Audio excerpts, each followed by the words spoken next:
अस्सलाम वालेकुम फ्रेंड्स, मैं हूं आफ्ताब हसन और आप देख रहे हैं डिजिटेक प्रो यूट्यूब चैनल। तो आज की इस वीडियो से हम शुरू करने वाले हैं Adobe Premiere Pro. Adobe Premiere Pro के अंदर हम देखेंगे किस तरह से आप प्रोफेशनली अपनी वीडियो को एडिट कर सकते हैं, यानी पूरी एक सीरीज़ हम स्टार्ट करेंगे जिसमें हम वीडियो एडिटिंग के बारे में बात करेंगे। प्रीमियर प्रो के अंदर किस तरह से आप प्रोफेशनली वीडियोस एडिट कर सकते हैं। तो adobe.com से आप प्रीमियर प्रो को डाउनलोड कर सकते हैं। यानी सबसे पहले आप एडोब की किसी भी प्रोडक्ट को डाउनलोड या इंस्टॉल करना चाहते हैं, यानी यूज़ करना चाहते हैं, तो सबसे पहले आपको adobe.com से साइन अप करना पड़ता है। साइन अप करने के बाद आपके पास क्रिएटिव क्लाउड डाउनलोड हो जाता है। तो उसके अंदर से आपने जो भी आपको रिक्वायर्ड है एडोब के प्रोडक्ट्स, उनको आप डाउनलोड कर सकते हैं, इंस्टॉल कर सकते हैं। उसके बाद आपने उनको ओपन करना है। तो चलिए हम देख लेते हैं इसके इंटरफेस के बारे में, प्रीमियर प्रो का इंटरफेस कैसा है। तो प्रीमियर प्रो के अंदर आज की इस वीडियो से हम बात करने वाले हैं कि किस तरह से आप वीडियो एडिटिंग कर सकते हैं प्रीमियर प्रो के अंदर। तो चलिए शुरू करते हैं और देखते हैं किस तरह से इसका इंटरफेस है, और इसके इंटरफेस के बारे में ही आज हम बात करेंगे। उसके बाद नेक्स्ट क्लास से हम इंशाल्लाह देखेंगे किस तरह से हम इसमें वीडियोस एडिट करते हैं। आज इसके पैनल्स के बारे में कुछ हम बात करेंगे और मैं आपको इसकी कुछ सेटिंग्स बताऊंगा, और न्यू प्रोजेक्ट किस तरह से क्रिएट करते हैं वो भी आज की इस वीडियो में हम देखेंगे। तो चलिए शुरू करते हैं। तो गाइस, जैसे ही आप प्रीमियर प्रो को ओपन करते हैं तो यहाँ पे आपके पास कुछ इस तरह से एक स्टार्ट विंडो ओपन हो जाती है। यहाँ से आपने न्यू प्रोजेक्ट क्रिएट करना होता है। मैं जो वर्जन यूज़ कर रहा हूँ वो यहाँ पे आप देख सकते हैं ऊपर, एडोब प्रीमियर प्रो CC 2018 मैं यूज़ कर रहा हूँ, जो कि लेटेस्ट वर्जन है। अगर आपके पास कोई पुराना वर्जन है तो मैं आपको रिकमेंड करूँगा कि आप इसको अपग्रेड कर लें, क्योंकि बहुत सारे नए फीचर्स इसके अंदर आ चुके हैं। तो यहाँ पे इस विंडो के अंदर देखें तो यहाँ पे आपके पास लेफ्ट साइड में 4 ऑप्शंस आपको दिए हुए हैं। फर्स्ट ऑफ ऑल तो आपको यहाँ पे न्यू प्रोजेक्ट का ऑप्शन है, बटन दिया हुआ है। इस पे क्लिक करके आप न्यू प्रोजेक्ट क्रिएट कर सकते हैं। यानी अगर आप न्यू प्रोजेक्ट यानी शुरू से कुछ एडिट करना चाह रहे हैं, कोई अपनी वीडियो या कुछ भी, तो आप उसके लिए न्यू प्रोजेक्ट क्रिएट कर सकते हैं। अगर आपके पास कोई रिसेंटली आपने जो क्लोज किया है प्रोजेक्ट वो ओपन करना चाह रहे हैं तो आप यहाँ से कर सकते हैं ओपन प्रोजेक्ट पे क्लिक करके। और यहाँ पे जो आपका कोई टीम प्रोजेक्ट अगर आप क्रिएट करना चाह रहे हैं तो वो ओपन कर सकते हैं आप यहाँ से। और यहाँ से आपने कोई रिसेंटली टीम प्रोजेक्ट अगर कंप्लीट किया है या पड़ा है आपके पास, तो उसको आप यहाँ से ओपन कर सकते हैं क्लिक करके। तो अभी हमें न्यू प्रोजेक्ट स्टार्ट करना है, तो हम यहाँ पे जो एक न्यू प्रोजेक्ट का बटन दिया हुआ है इस पर क्लिक करेंगे। मैंने इस पर क्लिक किया तो अभी मेरे पास न्यू प्रोजेक्ट की एक विंडो आ चुकी है। सबसे पहले तो ऊपर हमसे वो नाम पूछ रहा है कि नाम क्या देना चाह रहे हैं, तो मैं यहाँ पे नाम कुछ भी दे देता हूँ, जैसे पार्ट 1 मैंने दे दिया यहाँ पे इसका नाम। और उसके बाद यहाँ पे आपसे वो लोकेशन पूछ रहा है कि आप कहाँ पे अपने प्रोजेक्ट को सेव करना चाह रहे हैं। यानी दूसरे जो वीडियो एडिटिंग सॉफ्टवेयर होते हैं उनके अंदर आपको बाद में उनको डिफाइन करना होता है कि आपको अपना प्रोजेक्ट कहाँ पे सेव करना है, या आप रेंडर करना चाह रहे हैं जो कुछ भी, तो आप कर सकते हैं। लेकिन प्रीमियर प्रो के अंदर आपने पहले ही प्रोजेक्ट बताना होता है कि हमें कहाँ पे सेव करना है, ताकि अंदर से आपको बंद भी करना पड़े, सिंपली आपने क्लोज कर देना उसको, आपको प्रोजेक्ट सेफ रहेगा।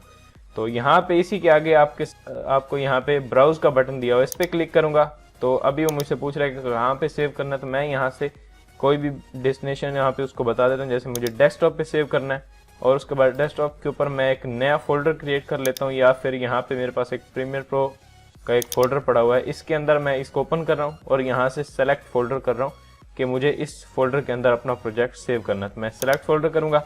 अभी हमने उसको लोकेशन बता दी, नेम भी दे दिया। उसके बाद नीचे कुछ चीज़ें दी हुई हैं, जैसे यहाँ पे जनरल और यहाँ पे स्क्रैच डिस्क और यहाँ पे इंगेस्ट सेटिंग्स कुछ दी हुई हैं। इनको हम यहाँ पे नहीं छेड़ेंगे क्योंकि इनको हम बाद में भी चेंज कर सकते हैं अगर हम चेंज करना चाहें तो। और यहाँ पे कैप्चर वीडियो के कुछ ऑप्शंस दिए हुए हैं, इनको मैं आपको रिकमेंड करूँगा कि आप इनको छोड़ दें एक दफ़ा। फर्स्ट हमें न्यू प्रोजेक्ट क्रिएट करना है।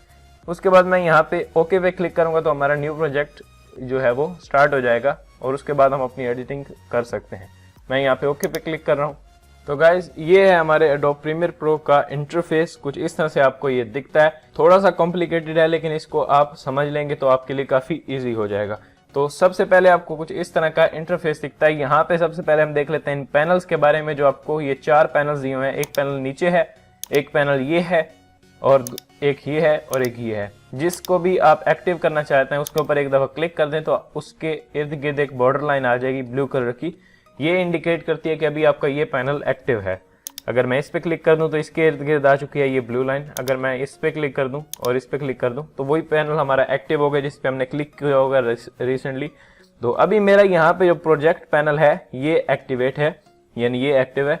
इसको कहते हैं प्रोजेक्ट पैनल। इसके अंदर हमारा जो भी मीडिया होगा, जो भी फाइल्स पिक्चर्स हम यहाँ पे इंपोर्ट करेंगे एडिटिंग के लिए, वो हमारा तमाम मीडिया यहाँ पे शो हो रहा होगा, और इसी से ही हम उसे आगे सोर्स पैनल के अंदर या टाइमलाइन के अंदर यूज कर सकते हैं। ये हमारा प्रोजेक्ट पैनल है। इसके अंदर जो भी हम इंपोर्ट करेंगे इसके अंदर फाइल्स प्रीमियर प्रो के अंदर, वो यहाँ पे हमारी स्टोर होंगी। उसके बाद ऊपर बात कर लेते हैं इस पैनल के बारे में। तो ये है हमारा सोर्स पैनल, इसको सोर्स पैनल बोलते हैं। इसके अंदर आप कोई क्लिप, अगर आपने बहुत बड़ी कोई वीडियो फाइल यहाँ पे प्रीमियर के अंदर इंपोर्ट की है, जैसे 1 घंटे की या 2 घंटे की, तो उसके अंदर से आप कोई स्पेसिफिक पार्ट एडिट करना चाह रहे हैं, तो उसके लिए आपको काम में लेना होता है ये सोर्स पैनल। के अंदर से आप कोई वीडियो के अंदर से कोई स्पेसिफिक पार्ट ले सकते हैं और उसको टाइमलाइन में ऐड करके एडिट कर सकते हैं, तो ये इसलिए यूज होता है। उसके बाद यहाँ पे नेक्स्ट में देखें तो यहाँ पे आपके पास प्रोग्राम पैनल है। अभी इसमें मैंने क्लिक किया और ये एक्टिव हो चुका। प्रोग्राम पैनल को आप प्रीव्यू विंडो भी बोल सकते हैं या प्रोग्राम पैनल बोल सकते हैं। बहुत सारे सॉफ्टवेयर में इसे प्रीव्यू विंडो बोलते हैं। प्रीमियर के अंदर ये प्रोग्राम पैनल के नाम से है। तो इसके अंदर हम अपनी फुटेजेस को प्रीव्यू कर सकते हैं, यानी जो भी एडिटिंग हम अपनी टाइमलाइन के ऊपर कर रहे होंगे वो यहाँ पे हमारी प्रोग्राम पैनल के अंदर शो हो रही होगी। जो भी हमने इफेक्ट, ट्रांजिशंस वगैरह यूज करेंगे यहाँ पे, वो यहाँ पे प्रोग्राम पैनल के अंदर शो होंगी। उसके बाद नीचे फाइनली हम देख लेते हैं यहाँ पे टाइमलाइन के बारे में। टाइमलाइन बहुत इंपॉर्टेंट है। ये फीचर आपको हर वीडियो एडिटिंग सॉफ्टवेयर के अंदर मिल जाता है, जैसे फिल्मोरा, कैमटेशिया, जिसके अंदर भी आप देखें टाइमलाइन का ऑप्शन आपको मिलता है, क्योंकि इसके बगैर तो हम कुछ नहीं कर सकते। यानी जो तमाम एडिटिंग करनी होती है वो हम यहाँ से टाइमलाइन के थ्रू करते हैं। यहाँ पे भी हम अपना कोई फुटेज लेके आते हैं और उसको बाद में कट करना हो, पेस्ट करना हो, जो कुछ भी हम एडिटिंग वगैरह करते हैं वो यहाँ पे टाइमलाइन के अंदर करते हैं। तो ये बहुत इंपॉर्टेंट है। इसके ऊपर ही हम तमाम फुटेजेस अपने यहाँ पे ड्रॉप करते हैं और उसके बाद हम एडिटिंग स्टार्ट कर सकते हैं। यहाँ पे हमें फर्स्ट ऑफ ऑल तो सीक्वेंस बनानी होती है, लेकिन सीक्वेंस हम नेक्स्ट क्लास के अंदर देखेंगे कि सीक्वेंस किस तरह से क्रिएट करना है। इसमें मैंने आपको सिर्फ पैनल्स के बारे में कुछ बताना था।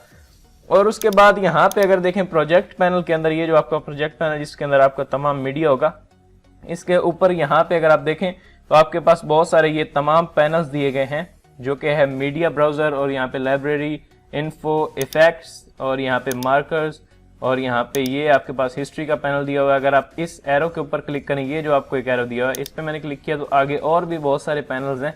जैसे इफेक्ट का यहाँ पे भी आपको मिल जाता है, लेकिन यहाँ से भी आप उसको एक्सेस कर सकते हैं। मार्कर, हिस्ट्री वगैरह तमाम पैनल्स आपको यहाँ पे मिल रहे हैं।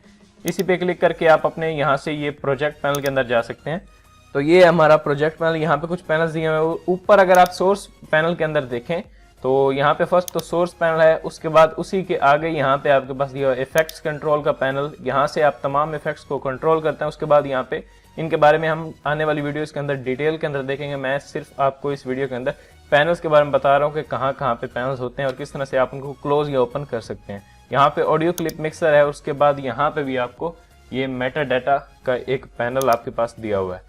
मैं वापस सोर्स पैनल के अंदर आ रहा हूँ। ये हमारा सोर्स पैनल है। इसी तरह बहुत सारे पैनल्स दिए हुए हैं। ऊपर अगर आप देखें ये तो ये है आपकी लेआउट्स, किस लेआउट पर आप काम कर रहे हैं। अगर आप कुछ कलर से रिलेटेड काम कर रहे हैं, यानी अपनी फुटेजेस का कोई कलर करेक्शन आप कर रहे हैं, यानी उसके अंदर कुछ कंट्रास्ट डाल रहे हैं, जो कुछ भी कर रहे हैं, उसके लिए आपके लिए इजी रहेगा अगर आप कलर्स के अंदर आ जाएं। कलर्स में आप कुछ इस तरह का इंटरफेस मिलेगा। हर लेआउट आपको अलग अलग मिलेगी। एडिटिंग कर रहे हैं तो आप यहाँ पे इस पैनल के अंदर आ जाएंगे, यानी इस लेआउट के अंदर एडिटिंग के लिए ये लेआउट सबसे बेस्ट है। उसके बाद यहाँ पे असेंबली का भी एक लेआउट दिया हुआ है। इस पे क्लिक करेंगे तो कुछ इस तरह का इसका इंटरफेस चेंज हो जाएगा। यानी जो आपका काम, यानी जो भी आपका टॉपिक होगा, जो कुछ भी आप प्रीमियर प्रो के अंदर करना चाह रहे हैं, उससे रिलेटेड ऊपर आपको कुछ लेआउट्स दिए गए हैं जिनको आप यूज कर सकते हैं और वो आपके उस काम के लिए इजी रहेंगे। जैसे लर्निंग, तो ये इंटरफेस उसके लिए बेस्ट है। अगर एडिटिंग कर रहे हैं तो उसके लिए ये इंटरफेस बेस्ट है। अगर कलर करेक्शन वगैरह का कोई काम कर रहे हैं तो ये बेस्ट है। अगर इफेक्ट्स वगैरह डाल रहे हैं तो ये बेस्ट है। उसके बाद ऑडियो को अगर एडिट कर रहे हैं या जो कुछ भी आप ऑडियो के साथ करना चाह रहे हैं, वो उसके लिए आपके पास ये इंटरफेस का बेस्ट है। उसके बाद ग्राफिक्स के बारे में कुछ यहाँ पे आप वर्क कर रहे हैं तो उसके लिए ये बेस्ट है। लाइब्रेरीज वगैरह का पैनल दिया हुआ है। उसके बाद आप अपने कस्टम भी यहाँ पे पैनल्स या लेआउट या इंटरफेस आप क्रिएट कर सकते हैं। यानी अगर मैं यहाँ पे वापस से एडिटिंग के अंदर आ जाऊँ, जो मेरा डिफॉल्ट था, यानी ये डिफॉल्ट इंटरफेस आता है जब आप न्यू प्रीमियर प्रो को इंस्टॉल करते हैं, तो आपको ये इंटरफेस दिखता है, देखने को मिलता है। उसके बाद अगर आप चाहें तो पैनल्स को क्लोज भी कर सकते हैं, वापस से ओपन भी कर सकते हैं। यानी अपनी मर्जी का आप लेआउट एक सेव करके भी रख सकते हैं अपने नाम से। यानी उस अपने सेव्ड लेआउट के ऊपर अगर आप क्लिक करें तो आपके सामने वही इंटरफेस आ जाए जो आपने यानी सेट किया हो खुद से। यानी अगर आप ज्यादातर जो भी इंटरफेस रखते हैं उसी को आप सेव कर सकते हैं, save as a default layout, तो उसको आप सेव करके रख सकते हैं। जब भी आप उस पर क्लिक करेंगे तो आपके सामने वही इंटरफेस आ जाएगा जो आपने उसको बताया होगा। अब जैसे यहाँ पे प्रोजेक्ट पैनल के अंदर देखें तो मेरे पास बहुत सारे पैनल्स जो फालतू हैं, यानी जिनको मैं यूज नहीं करता ज्यादातर, यानी जब उनकी जरूरत हो तो हम कर लेते हैं वापस उनको ओपन करके, लेकिन जो ज्यादातर हम यूज करते हैं उनको हम सामने रखते हैं। जैसे कि इफेक्ट्स का पैनल, हमें इफेक्ट्स डालने होते हैं वीडियोस के अंदर, ट्रांजिशन वगैरह और ऑडियो इफेक्ट्स हमें मिल जाते हैं इसके अंदर, तो इफेक्ट्स का पैनल बहुत जरूरी है। जैसे यहाँ पे ये मीडिया ब्राउजर का ये इतना इंपॉर्टेंट नहीं है, मैं इस पर राइट क्लिक कर रहा हूँ, क्लोज पैनल कर रहा हूँ तो ये क्लोज हो चुका है। उसके बाद इन्फो का पैनल काफी जरूरी है, ये लाइब्रेरीज का पैनल को मैं यहाँ पे राइट क्लिक कर रहा हूँ और यहाँ से क्लोज पैनल कर रहा हूँ, ये मुझे नहीं चाहिए। इन्फो का पैनल जरूरी है क्योंकि मुझे सीक्वेंस दिखनी होती है। इन्फो के अंदर आप सीक्वेंस देख सकते हैं इन्फो के पैनल के अंदर कि आपकी जो फुटेज आपने अभी इंपोर्ट की है यहाँ पे प्रीमियर के अंदर, उसका जो तमाम उसकी डिटेल्स है वो यहाँ पे आपको इन्फो के अंदर मिलती हैं। उसके बाद इफेक्ट्स का पैनल भी बहुत जरूरी है, इसको मैं उठा के यहाँ पे रख देता हूँ। ये इफेक्ट्स का पैनल हो गया। प्रोजेक्ट पैनल तो ऑब्वियसली हमारा ये बहुत जरूरी है, यहाँ पे इफेक्ट्स पैनल भी जरूरी है, इन्फो का पैनल भी जरूरी है। मार्कर्स आप यूज करना चाहें तो आप उनको ओपन कर सकते हैं, लेकिन मैं इनको ज्यादातर क्लोज रखता हूँ, इस हिस्ट्री को भी क्लोज कर देता हूँ।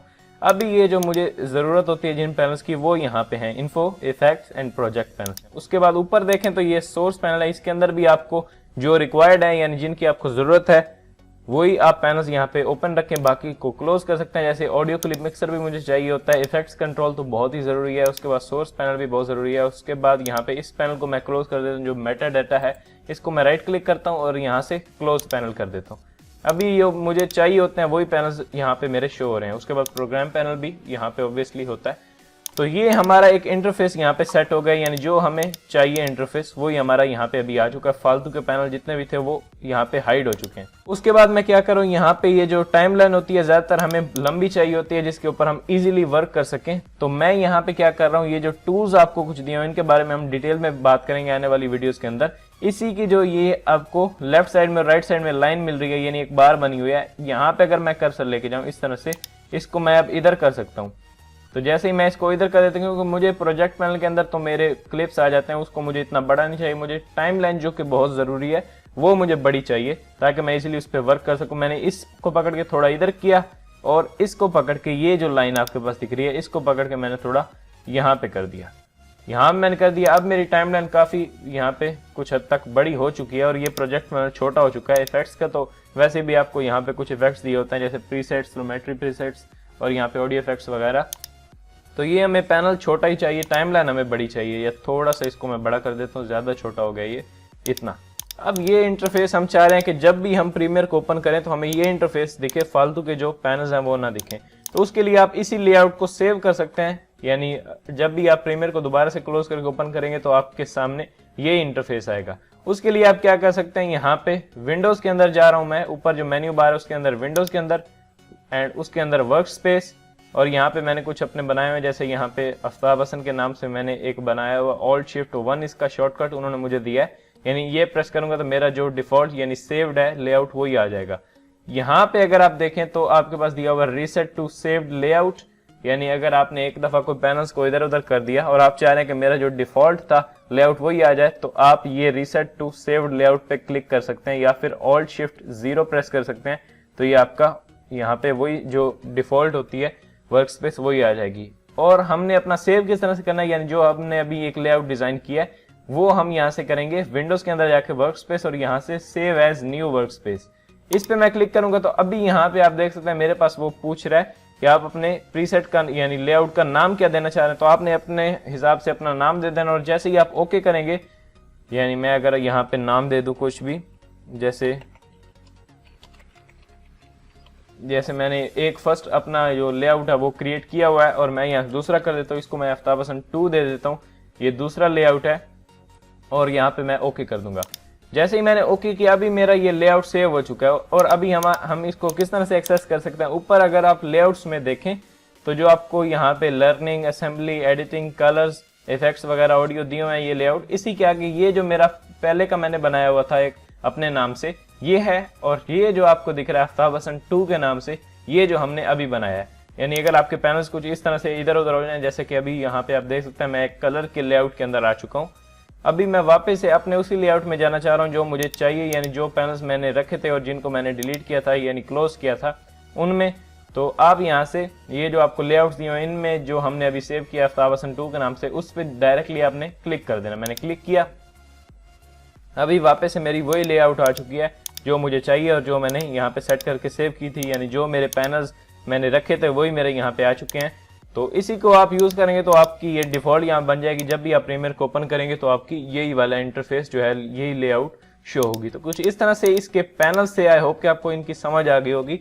और नेक्स्ट क्लास से हम देखेंगे किस तरह से आप सीक्वेंस क्रिएट कर सकते हैं। और मैं आपको बता देता हूँ किस तरह से हम इंपोर्ट मीडिया कर सकते हैं, यानी मीडिया को किस तरह से इंपोर्ट करना है। ये जो आपका प्रोजेक्ट पैनल है, इसके अंदर अगर आप आ जाएं, यानी ये जो प्रोजेक्ट पैनल और इफेक्ट्स का पैनल, इन्फो का पैनल, आपने प्रोजेक्ट पैनल के अंदर आना है। और यहाँ पे आने के बाद आपने इस प्रोजेक्ट पैनल के अंदर राइट क्लिक करना है और उसके बाद यहाँ पे इंपोर्ट का ऑप्शन आपको एक दिया हुआ है। इंपोर्ट यानी हम कोई चीज इंपोर्ट करना चाह रहे हैं, तो मैंने इस पर क्लिक किया। अभी मेरे पास यहाँ पे इंपोर्ट की विंडो पॉपअप हो चुकी है। तो जैसे ही मैं यहाँ से कोई एक वीडियो उठा लेता हूँ, जैसे मेरे डेस्कटॉप के ऊपर एक ये मेरी वीडियो पड़ी है, तो मैंने इस पे डबल क्लिक कर दिया या फिर इसको क्लिक करके यहाँ पे ओपन कर दिया। तो जैसे ही मैंने इसको ओपन किया तो यहाँ पे आप देख सकते हैं मेरे ये जो प्रोजेक्ट पैनल, इसके अंदर मेरा जो क्लिप है वो ऐड हो चुका है। और अभी हम इसको टाइमलाइन के अंदर सोर्स पैनल के अंदर यूज कर सकते हैं। इस तरह से भी आप इंपोर्ट कर सकते हैं अपना मीडिया इसके अंदर, प्रीमियर के अंदर, या फिर आप प्रोजेक्ट पैनल के अंदर खाली जगह पे डबल क्लिक करें तब भी आप कोई चीज यहाँ पे इंपोर्ट कर सकते हैं। जैसे मेरी यहाँ पे एक थंबनेल पड़ी है, मैं इसको क्लिक करके यहाँ पे ओपन कर लेता हूँ। अभी ये मेरी थंबनेल भी ओपन हो चुकी है यहाँ पे। तो कुछ इस तरह से आप अपना मीडिया प्रीमियर के अंदर इंपोर्ट कर सकते हैं यहाँ पे प्रोजेक्ट पैनल के अंदर। नेक्स्ट वीडियो से हम देखेंगे किस तरह से आप सीक्वेंस क्रिएट करेंगे और एडिटिंग करेंगे। तो उम्मीद करता हूँ कि आपको ये वीडियो पसंद आई होगी, और अगर आपको ये वीडियो अच्छी लगी है तो प्लीज़ लाइक करें और अपने दोस्तों के साथ शेयर करें। मैं मिलता हूँ आपसे नेक्स्ट वीडियो में। Thanks for watching.